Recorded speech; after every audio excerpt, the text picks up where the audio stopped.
this is just going to be that next evolution of there'll be a whole bunch of things that a couple of years ago we did for our clients that our clients will do for themselves.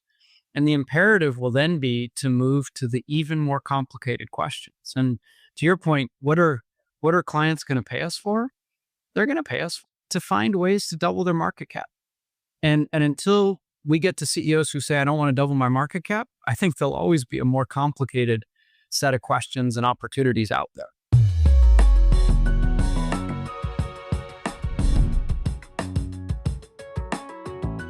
So I'm here with Bob Sternfels, the Global Managing Director of McKinsey. And Bob, thank you for being with us. Oh, it's great to be here. I'm excited to have a chat with you. So I want to start. McKinsey is turning, maybe has turned 100. HBR, by the way, we're 103. So welcome to the Century Club. You know, how would you summarize the company's 100-year legacy? To what extent has McKinsey created the ideas that have shaped the business world? Or to what extent is it about identifying and suggesting best practices that come from elsewhere? I guess I would start with the nature of how we do our work. And the idea is, look, we co-create with our clients. And when we're at our best, it is figuring out how do we help clients get to places they can't get to themselves. And so, you know, the whole notion in some ways of credit of did you create something novel or did you best practice is a bit of maybe the way we frame is we're co-creating with clients to help them come up with things that they may not have come up with themselves, or we might not have come up with themselves. And you know, we clearly invest a boatload in proprietary IP. We invest over $1 billion a year in innovation, new thought, new ideas. McKinsey Global Institute, for example, which is a bit of our independent research tank, but we've now created McKinsey Health Institute. I think if you do look at their history, a lot of that is novel thinking. You know, the most recent looking at a global balance sheet and kind of saying, how's the world when you look at assets and liabilities? That's not a best practice. That's new thought. But equally, part of the reason we stay global as an operating model is then at the more micro levels, the clients that we serve don't want to understand what the leading edge innovation is in their particular country. They want to understand innovation around the world and perhaps even cross sector. And that is part of our model. So I'd probably say if I had to guess, it's probably half-half on this around where are there truly novel co-creation and where is this idea of figuring out how do you bring innovation around the world to clients who may not have access to that innovation based on their, the reality that they're in. So one area of innovation obviously is AI, and I'm sure you're advising companies all the time on how to adapt to an AI-driven world. I want to talk about that, but I'm interested in the internal discussions that are happening at McKinsey about this. You know, to what extent is AI shifting the economics of your industry, headcount, pricing, productivity? You know, are margins improving? Are they under stress? I mean, what are the internal conversations about AI for your business? AI? We haven't talked about that at all. No, you should. It's really cool. Can you educate me on it? No, I'm just kidding. I mean, it's hard to have a conversation in any context right now that doesn't link back to some form of AI.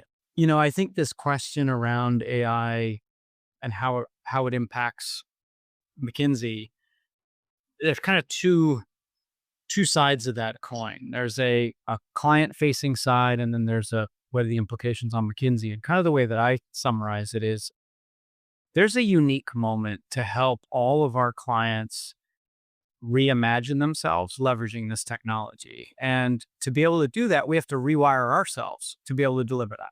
And I may, Adi, just start with a bit of, what I'm actually hearing from clients around the world, across all industries and across all geographies. And I really hear in the truth room maybe two things.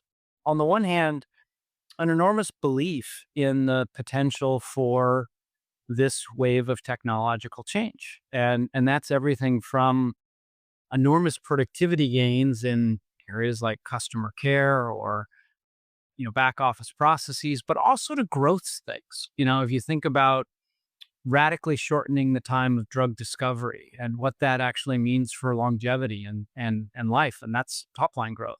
So folks are excited and they're believers. But at the same time, from the conversations that I have with CEOs, they'll often say, "Hey, Bob, so do I listen to my CFO or my CIO right now?" My CFO is in my ear that we're spending a lot of money on technology, but we're not yet seeing enterprise level value from this. And so do we really need to be at the cutting edge, or why can't we be a fast follower? Let other folks figure out where this is, and then we'll adopt quickly because it's a lot more efficient to be a follower than a leader. CIO is saying, "Are you crazy? This is one of those moments. And if we're not in the lead, we're going to get disrupted." We spent a lot of time looking at least what we think the answer is here. And it's interesting. I know we spent a lot of time talking about technology, but what we're finding is half, if not more, of the secret sauce is organizational change as opposed to technology implementation. This is for large enterprise. And, it's things like, well, what does your org look like after you're implementing these? Could you have, for example, a much flatter organization that cuts out a lot of middle layers and makes your organization faster? When you think about really complicated workflows, think about a mortgage process. You got all these steps, origination, credit scoring, collection, after service, et cetera. Those are all departments in a bank. Well, why do you have 4 or 5 departments in a process if you can really enable this through AI? Can't you break those walls down? And so we're spending a lot of time thinking through not only what's the strategy and how do you implement it, but how do you change the organization? How do you rewire the organization to realize the value? And if you can get that right, all of a sudden the CFO and the CIO are actually on the same page. But we're finding that's harder and it's taking longer than people thought. And so I do think we're going to be in this period where really enterprise fundamentally changing themselves. Yes, enormous potential. It's going to take a little while to get there. So then you kind of say, okay, what does that mean for McKinsey? Which is, I think, where you started the question, Adi. And it means a couple things for us. One, we're applying this to ourselves. And, I often get asked, how big is McKinsey? How many people do you employ? And I now update this almost every month, but my latest answer to you would be 60,000. But it's 40,000 humans and 20,000 agents. And a little over a year and a half ago, that was 3,000 agents. And I originally thought it was going to take us to 2030 to get to 1 agent per human. I think we're going to be there in 18 months. And we'll have every employee enabled by at least 1 or more agents. And we're going to have a workforce that is human and agentic. And how do we kind of navigate that? That's kind of one piece of what are the assets and technologies that we're building in ourselves. The other big piece is how does it change our model? We're coming around to the conviction that we're migrating pretty quickly away from, let's call it, pure advisory work, which was a lot of the origins of our firm and kind of a fee for service model, et cetera. And what's it moving to?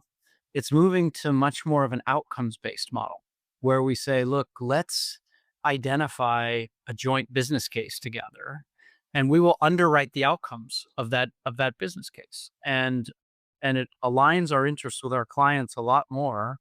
And I think will be the way of the future. Now, I mean, AI is going to get better, right? We're still in the early phases of generative AI. If technology can continue to commoditize, even the kinds of analysis and insight that, a McKinsey has long provided, what will clients actually be paying for when they could probably do a lot of that themselves?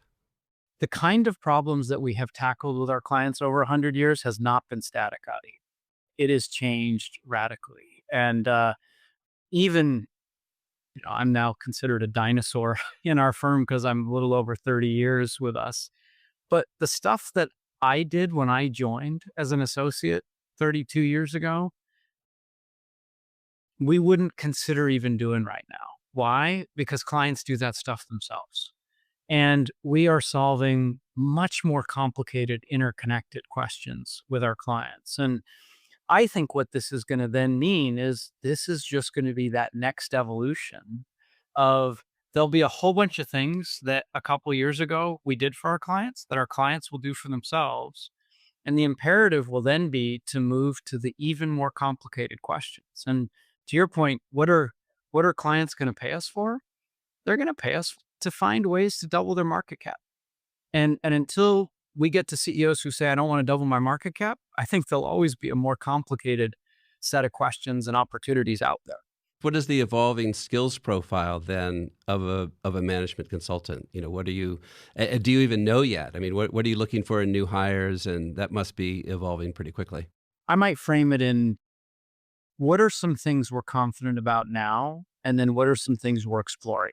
When I came into this role, and it was a little over 4 years ago, I asked our talent attraction team, how we doing on attracting talent? And I got we're doing great, Bob. We're doing great. I said, well, why? And so, well, we get over 1 million applications a year, and we hire anywhere between 8 and 10,000 people, and even the million aren't a normal distribution, right? There's some of the brightest minds in the world that are applying. So effectively, what's the problem? Why are you asking me?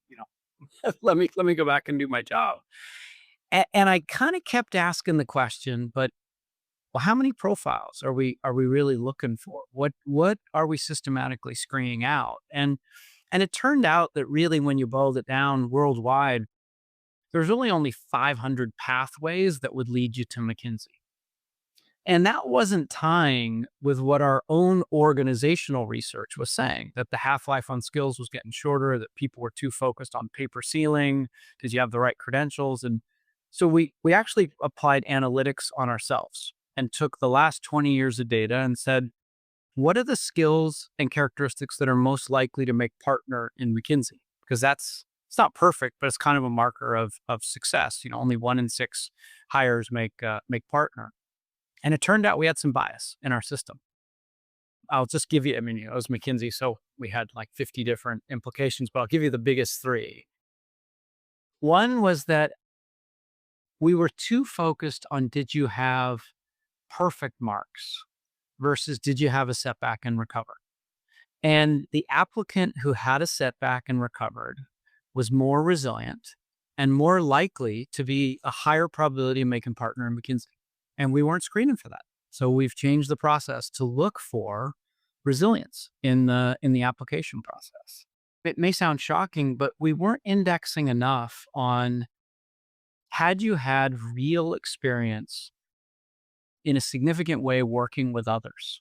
Fundamentally, we're about helping our clients change. And, if you've done a team sport, or if you've worked in retail, working your way through college, you've had to engage with others. And it's built a skill, a human to human skill that we're now indexing a lot more on. And then the last one was interesting. Did you have the aptitude to learn new stuff versus had you mastered the subject that you chose to study? And my youngest guy used this one against me, actually, when middle guy was changing his major for the 3rd time, and I was a little frustrated with him. And he's like, "But Dad, you published a paper that said, if you have the aptitude to learn new stuff." And I'm like, "Yeah, but you have to do well in the subject that you This go to." kid's smart. But Send yeah, his well, resume to it's the me. only time. It's the only time he quoted me, Adi. I was like, "Really?" But but it did get us to then change our assessment techniques, where we purposely create an environment where no human in the world will have any pattern recognition in this environment. And we figure out, how well do you do in an environment where you have no pattern recognition? You just have to go figure things out. So those are some of the skills now we know we're moving to. We've launched more of an exploratory look now going forward, where you say, okay, but if everyone gets superhuman with these AI tools, what do you want to add on top of this resilience, teamwork, ability to learn new stuff? That part I just told you I feel pretty solid about. This part I'm going to tell you is places we're more in exploration mode, and just be honest with you. And one of them is, well, what do the models not do well, right? What do the models not do well? One, they don't aspire. they're not good at setting the right aspiration level. And so when you think about what great leaders do, is they help an organization set the right what should we aspire to? And so how do we start to look for and develop the skills of leadership? Leadership is going to be durable in a post AI world because one of the great things leaders do is they help set an aspiration and get people to stretch. So we're kind of focusing on that. The second is judgment. And you've seen time and time again, these models don't, there's not truth in the model. There's not judgment in the model. Humans need to impose those parameters. So how do you build judgment? And how do you build that capability? And then maybe the last one we're spending a lot of time on is the models are inference models. They're great at a linear approach to problem solving, which is kind of what we've been teaching for the last 100 years. What they're not great as discontinuous leaps, truly novel thinking. And so we're starting to figure out where are backgrounds that are going to be more creative to come up with things that aren't about the next logical step, but are about a discontinuity. And so we're going back to liberal arts degrees and kind of saying, hey, let's come back to some of the things that might have been deprioritized in the past to see if we can get a little bit more creativity.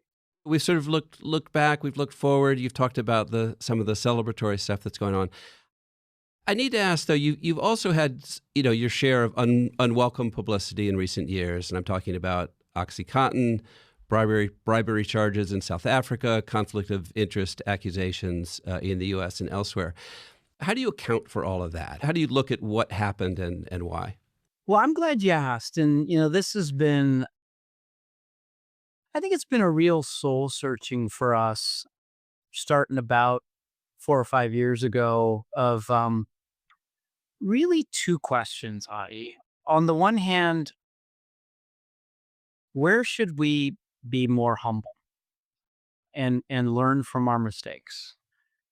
And at the same time, where should we be more courageous and just say, look, we disagree with you, and we're going even though we'll face criticism, we're going to push back because that's what we believe in. And let me kind of parse each of those. Look, some of the ones that you mentioned fall clearly in the humble camp, and I think some of the great learnings that we had, if I just take two in particular, the work with opioids and our partnerships in South Africa. What we learned is that we have to have a higher diligence around client selection. And we put in place a framework that is a really robust assessment now that looks across every aspect from the country, the topic, the institution, the individuals, and the operating environment to say, is this a client that we actually want to bring in to the firm? And so one of the languages that I've used with our partners, and it's hard to drive change in a partnership, is you all grew up with the idea that one of the privileges of a partner is to commit the firm. And I'm not saying that's not the case anymore, but you don't do it alone. You do it with risk professionals. And we invested about $1 billion. I brought in the head of internal audit from Apple, the head of compliance from Walmart, to basically kind of modernize us around these processes. And that's why I also said, look, we apologize. We got those wrong. But we don't want to set out just to remediate the problem. We want to set out to try and set the standard for professionalism for our industry. And so I think that is an important lesson of how do you learn from your mistakes, stay humble, but not seek to just repair them, but seek to actually make yourself better. And we've had a lot of learnings around that. McKinsey has learned a ton from this, and we're setting out to make ourselves better. And one of the things that I've tried to open myself up to, both to regulators and to clients, is look, these are the new protocols we put in place. Do you have any ideas on how we can make them better? Because even what we've put in place, I'm not sure we're ever going to be done on this front. So I just wanted to close the loop on that. Like, I'm obsessed with, we got to be a journey to try and aspire to set the standard for professionalism for our profession. But then, as you say, look, the lifeblood of what we do, and it's why so many great talent from around the world come, is the kind of impact that they can have with clients. I mean, from the outside, it looked like McKinsey was committed to growing as quickly as possible in markets all over the world, with by design, relatively little centralized oversight. And again, from the outside, that sounds like a recipe for trouble. Is that a fair analysis? No, not really. It's easy to kind of say that from the outside, but the truth of the matter is you have three or four forces that are going on here. On the one hand, there's an increasing scrutiny on the side of media governments for all institutions, and so one of the things that we learned through this process is there are some things that we're going to be criticized for that we're just going to push back on.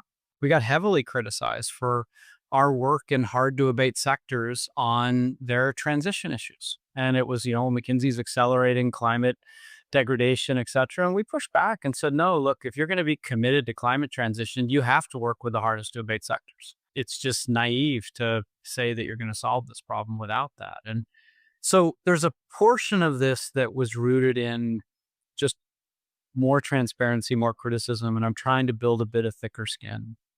There's a portion which was an evolution in our organization model that said, look, as we do get bigger and as the world gets more complicated and more requirements are thrown in, we do need tighter compliance standards. And this is where the idea that we should have the same compliance and accountability standards as a publicly traded company, even though we're not publicly traded, was, I think, one of the greatest changes that we've been through in the last 6 years. And growth has never been our objective function. We're privately traded. We don't have quarterly earnings. You don't see McKinsey talking about, oh, we had revenue growth of this or that, because the ethos internally is that we're a profession, not a business, meaning that we want to put our clients' interests ahead of ourselves. And the objective should be, are we doing distinctive work versus, any kind of work? But without the right controls, you can't guarantee that. And so one of the things I think we learned is, even though we had that as our ethos and the objective function was never grow at all costs, if you don't put in place compliance, you're not going to actually be able to enforce those standards. And it's painful for a partnership to give up some of that autonomy, but I think it's one that we now have look, you never get 100% uniformity in a partnership, but I think there's pretty good agreement that these things have made us better, and it's worth giving up that autonomy to actually preserve the integrity of the enterprise. I'll throw one more, sort of critical trope your way, which is, the people would say consultants prescribe frameworks, but don't have to live with the consequences. How do you ensure that McKinsey's advice is more than a PowerPoint strategy, that it creates real, lasting, long-term impact? I hope we get out of PowerPoint entirely at some day, and I say that with love to Microsoft. But it isn't about providing a unique insight. It goes back to this notion of what we really aspire to be is to be impact partners with our clients. And we're on a change journey of moving, quite frankly, from a model that was advisory to one that underwrites outcomes. And today, Adi, about a third of our revenues total are underwriting outcomes. So it's not, hey, you handed me a PowerPoint, great. It's, we collectively signed up for this outcome together, and we're tied on this journey all the way through until that impact is delivered. My hope is that that crosses a majority of the revenues by the time I'm done being the global managing partner. We've been around 100 years. You've been around 100 years. We're all presenting important ideas. There are others as well. And yet, this is hard, right? Running a business is hard. Nobody really has cracked the code forever. Where do you think leaders most consistently, get things wrong? I think there is some mix of a couple things that are, at least in my mind, increasingly important. One is this this hunger and thirst to acquire new information. And whenever you get too confident, too overconfident, I think change for the negative is going to come. And so how do you have this almost ruthless quest for, let me continue to question new things, and maybe also from all levels in the organization. Often the best ideas are embedded somewhere lower down. The second, and Adi, you kind of linked it when you talked about both of our organizations, is how much do you do this yourself versus do you think about partnerships?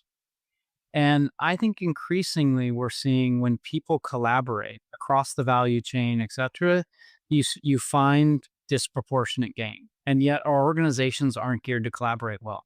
Right? We're just not. And so thirst for new, a focus on collaboration. And then finally, I would say, and maybe this is kind of a sign of the times, maybe not, but speed matters. One of the things that we've studied to death is faster organizations outperform slower organizations, even if they make more mistakes. And yet we're not wired to do that. There's such risk aversion in large enterprise. If we could lean in a bit more to that, I think great things happen. So, on the issue of management, what seems to be fundamentally different today, versus how companies have to adapt to, jolts in geopolitics or with technology? What are you seeing in terms of kind of new management paradigms that are taking shape today? I kind of look at it from the lens of the discussions that I have, which is what are CEOs focused on, right? What are some big topics right now that are occupying the minds of senior management teams and their discussions both amongst themselves and with boards. And as you can imagine, that varies based on where you sit in the world. But there are some themes to your question, Adi, that seem to be transversal. I'd be lying if one of the themes wasn't one of the ones that we talked about, which is how do I get value from this technology? And what is everyone else doing? Because this is hard. And so I would put that as one of the themes of how do I transform my enterprise through this revolution in technology that we're seeing right before our eyes. The second big theme is how do I build more institutional resilience? Because I'm talking now in the guise of a CEO, of the mind that unfortunately things will never go back to how they were. There's going to be a world of continuous shocks. And so in a world of continuous shocks, do I have enough institutional resilience in my organization? And when you burrow under that, what folks often say is, I like sports, so I'll give you a sports analogy. I need to play offense and defense at the same time. So I need defense that I need enough buffer, enough cushion to be able to withstand something that I don't see coming. But I also can't just play defense. I need some capacity to take some bold bets, even when I may be getting hit with exogenous shocks. Can I play offense and defense at the same time is my simple version of how do you build institutional resilience. And then maybe the last one, if I were to just give you three, is I haven't met a CEO yet that thinks that their organization model is perfect. Haven't met one. And, a lot of the seminal thinking actually comes from some stuff. I'm going to date myself here, but I've told you I was doing history. A 1959 paper in HBR by Gil Klee this was before he became a GMP. He was one of my predecessors, but it was about creating a global organization. And it was the precursor thinking to the matrixed organization. And if you kind of look at almost every large enterprise today, there is some version of a matrixed organization. And I hear different tension points from CEOs about why their org is one of the bottlenecks in getting done what they need to get done. It's too slow. It's too cumbersome. I can't resource reallocate. It doesn't help me with complicated geography decisions, whatever it may be, Adi. I hear a lot of questions about what should my future organization model be? So, in 10 years' time, what would you like McKinsey to be known for that it is not known for today? I think it's got to be a mix of what do I hope we're still known for, and then what might be some new things. right? Because it's not going to be just stuff that McKinsey isn't known for today. I hope the part that it's continued to be known for is leadership factory of the world. Right? And one of the things that's been very exciting is no matter how long folks stay with us, they tend to do pretty well wherever they go. And we produce more CEOs than any other institution in the world. And I hope that's still the case in 10 years. Are folks coming to us and sorry, this is just my direct language. Maybe the experience isn't easy and maybe it's pretty hard and they get a lot of tough feedback. But do we make you a better leader no matter how long you're in McKinsey? 2 years, 30 years, but do you leave McKinsey a better? I hope that remains. I hope the part that is new, to your point, is something that's in flight today, but I think not really well known, which is we complete this journey from being an advisor to an impact partner. And that McKinsey is not known for, hey, they gave me great advice, but if it worked, that was because they were smart, and if it didn't work, it's because I didn't implement, which is the joke, right? But as it moved to, what? We designed a business case together, and these guys underwrote the same outcomes that I took to the board, and we went on this journey, and we kept at it until we got to someplace I didn't think I could get to. I think that's the part that I'd love to land fully in this next decade. Bob, thank you very much for being here. That was a great discussion, and congratulations on turning 100. Thank you. I enjoyed it.